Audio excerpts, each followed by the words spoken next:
नमस्कार मंडळी. तर हा आमचा फायनल लूक होता आत्ताचा. एवढी मज्जा घेतली ना आम्ही त्याची. नेमका गंध लावायच्या टायमिंगला झोपी गेला तो. आणि सुरुवातीपासूनच म्हणजे हे डेकोरेशनचं सामान आम्ही पूर्णपणे सगळं घरी बनवलं आहे. तर हे कशासारखं दिसतंय तुमच्या थोडंसं लक्षात आलं असेल की आपण कुठेही जाताना गावाला वगैरे तर हे असे बाजूला किलोमीटर किंवा गावाची नावं असणारे जे बाजूला असं दिलेले असतात, टायटल असलेले दगड वगैरे असतात. तर हे सेम तसंच आहे बघा. हे आम्ही घरी तयार केलं.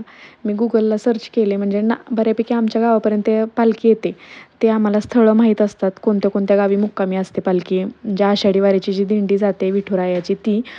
तर तरी पण मी Googleला चुकू नये म्हणून सर्च केलं आणि ती सगळी नावं अशी लिहून घेतली. मी आधीच याला कलर करून ठेवली होती. ते सुकल्यानंतर हे सगळं करून घेतलं. आमच्याकडे एक हार होता बेंद्रासाठी आणलेला. तो काय आम्हाला गाईला घालता आला नाही, म्हणजे घातलाच नाही, विसरून घरात तसाच राहिला. तर बऱ्यापैकी टवटवीत थोडीफार वाटत होती फुलं, मग ते आम्ही टाकून द्यायच्या ऐवजी तसा वापर केला त्याचा. ती छान काढून घेतली आणि नेमका गंध लावायच्या वेळेला तो झोपी गेलता म्हणून चांगला गंध लावून झाला आमचा. तर त्याला असं थापटत थापटत आम्ही छान गंध लावून घेतला. एवढा क्यूट आहे ना हा, खूप क्यूट आहे. ह्याचं नाव जर तुम्हाला सांगितलं तर तुम्हाला पण आवडेल. याचं नाव मल्हार आहे. आणि असा आम्ही छान गंध लावून घेतला, पण तो तरीसुद्धा वळवळ वळवळ सुरूच होती, कारण तो गंध ओला होता आणि तो त्याला थंड लागत होता. गंधगोळी उघडून घेतलेली आम्ही छान त्याने काढून घेतली, पण तरी पण तो फिसकटतच होता. थोडंसं रुमालाने क्लिअर करून घेतलं. आधी याचं काजळ मी काढून घेतलेलं सकाळी लावलेलं. हा दुपारी आम्ही फोटोशूट केलं त्याचं. आणि आषाढी वारीपासून करूयात करूयात म्हणून राहून गेलं होतं कामाच्या गडबडीमुळं. आणि मग ते आम्ही करून घेतलं. तर मध्ये बुक्का आणि अष्टगंध लावायचा होता आम्हाला. त्यासाठी आम्ही अजून गंधगोळी थोडीशीच होती, पण ती परत उघडली. तर थोडंसं क्लिअर केलं पण पूर्ण निघलं. परत मी थोडंसं लावून घेतलं आणि पुन्हा लावून घेतले. लहान मुलं म्हणजे आहेत ना, अगदी थोडंसं हललं तरी ते एकदम फिसकटून जात होतं. मी पुन्हा लावून घेतलं आणि आता जरा बऱ्यापैकी चांगलं आलं होतं. मग आम्ही त्यामध्ये आणि ते उठतानाच मधले 2 टिंब उठले नव्हते. त्याचं कपाळ पण एवढं मोठं नव्हतं, मग जरा खालूनच घेतला गंध. पण एवढा छान गंध आला ना, फायनल रिझल्ट तुम्ही बघा. खूप मस्त दिसत होता त्याला. खरं तर फोटोशूट करायला आमच्या घरच्या लोकांना आवडत नाही बरं का, तरी पण आम्ही केलं होतं. छान वाटत होतं एकदम. तर घरच्या घरीच आपल्या साध्या पद्धतीने केलं पण खूप छान झालं. नंतर मी ते मधले गोल उठले नाहीत म्हणून मग खिळ्याच्या साह्यानं मध्ये 2 टिंब करून घेतले गंधगोळीचेच ओले, जेणेकरून त्याच्यावरती बुक्का आणि अष्टगंध चांगला उठला जाईल. असा बुक्का लावून घेतला ना, आता अष्टगंधसुद्धा लावून घेतला.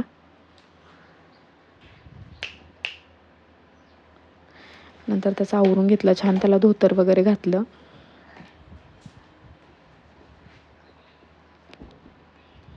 तसा तो झोपी गेलेलाच होता बरं का.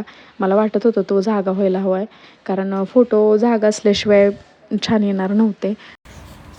माझ्याकडे काही काळी साडी नव्हती, त्याच्यामुळं आम्ही हीच साडी फायनल केली. आणि खरं सांगते, काळ्या साडीवरती आपल्याला डार्क सगळं दिसतं ना, त्याच्यामुळे आपण काळी साडी वापरतो. पण मला काळी साडी वापरायची नव्हतीच आणि ती माझ्याकडे नव्हतीसुद्धा.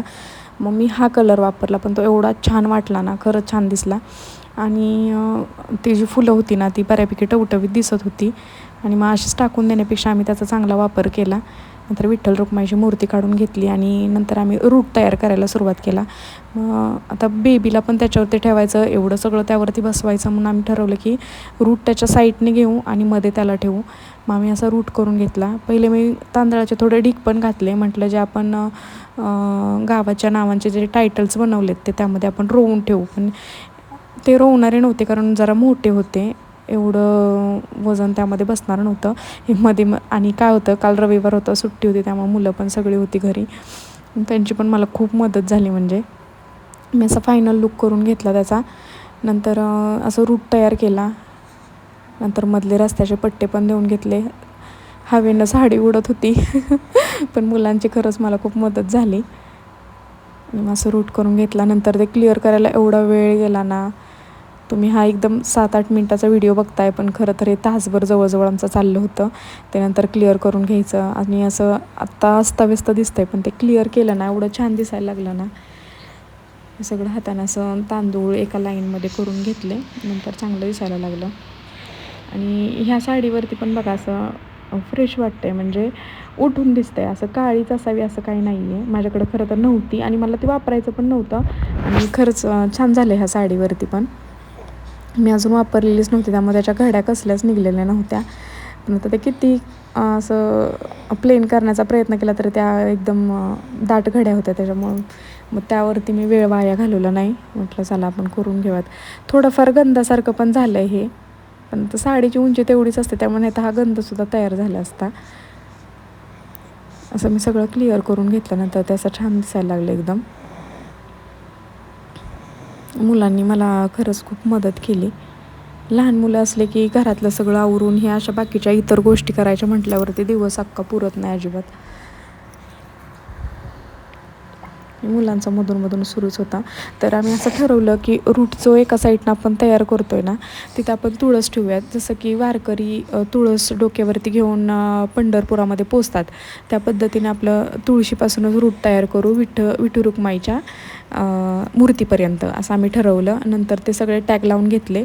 आत्ता उभे टॅग लावले कारण आम्हाला रील तयार करायची होती म्हणून आम्ही उभे ठेवले. आणि नंतर वरतून फोटो काढताना ही काही नावं दिसत नव्हती. नंतर आम्ही मग फायनल लुकच्या वेळेला आम्ही पुन्हा ते आडवे केले टेम्पलेट सगळे. तर सगळे हळूहळू असं हे लावून घेतलं कारण आम्हाला व्हिडिओ करायचा होता. ते सुद्धा पूर्ण हालत होतं कारण वारा खूप होता. सुपारी ठेवून पाहिले आम्ही पाठीमागं त्या पानांवरती तर अजिबात राहत नव्हती. नंतर मग आम्ही छोटे छोटे आकाराचे दगड आणले आणि त्याच्यामुळं मग ते तसं सेट केलं आम्ही. ते एवढं छान वाटत होतं ना ते पिवळा आणि पांढऱ्या कलरमध्ये मस्त दिसत होतं एकदम. असे मी सगळे जेवढे पालखीचे मुक्काम आहेत ना ते सगळे आम्ही ठेवून घेतले.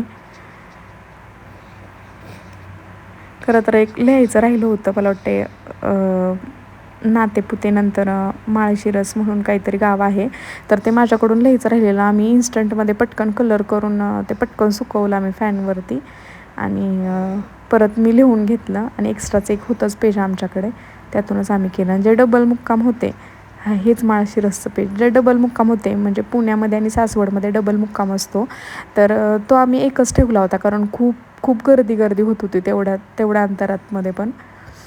आणि हे फायनल झालं आमचं बंडी शेवगावनंतर वाकरी आणि वाकरीनंतर पंढरपूर म्हणजे अगदी विठू रुक्माईच्या मूर्तीपर्यंतच पंढरपूर पोचलं. ही माझी नणंद आहे तिची खूप मदत झाली मला. हे अशा पद्धतीनं झालं होतं.